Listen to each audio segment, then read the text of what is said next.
बढ़िला inspector और SI को power. राज्य रे इन्स्पेक्टर और एसआई को मिलिला नुआ क्षमता। एससी एसटी आईन अनुसार नुआ क्षमता प्रदान करा जायछि। इन्स्पेक्टर और एसआई को तदंत और गिरफ्र क्षमता मिली।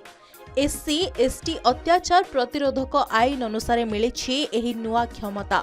पूर्वर तदंत और गिरफ क्षमता डीएसपी पाखरे रहिथिला।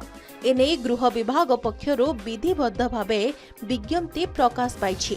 विज्ञप्ति रे एहा मध्य कुहा जाइछि जे इन्स्पेक्टर और एसआई एबे सेमानंकर क्षेत्राधिकार मध्यरे आईन अनुसार निर्दिष्ट जे कोनोसी स्वतंत्र कोर्ट सम्मुखरे क्षमतार व्यवहार करी अभियुक्त को हाजर करि पारिबे।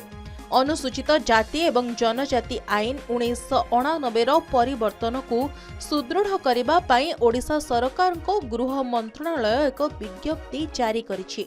एथिरे उल्लेख अछि पुलिस इन्स्पेक्टर एवं सब इन्स्पेक्टर माननकु एही आईन अनुसार गिरफ तदंत एवं मामला रुजु करबा पई क्षमता प्रदान करा जाउछि।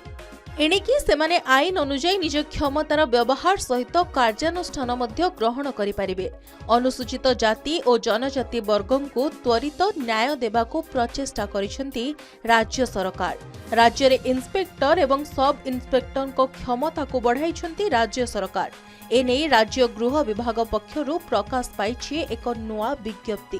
पूर्वरु झारखंड, बिहार, मध्य प्रदेश, छत्तीसगढ़ और केरल भली राज्य रे अनुसूचित जाति और जनजाति मामलार थाना अधिकारी एवं एसआई को तदंत क्षमता मिलिथिला, जहा एबे ओडिशा रे नुआ करी लागू होईछि। पूर्व परे डीएसपी मध्य एही मामला रे तदंत करिवे। डीएसपी को सह आईआईसी एवं एसआई मध्य तदंत प्रक्रिया रे शामिल हेबे। फलरे रुजु मामलार तदंत शीघ्र शेष हेबो।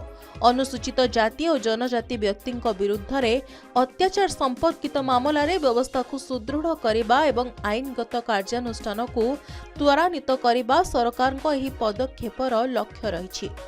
ब्यूरो रिपोर्ट, के न्यूज ओडिशा।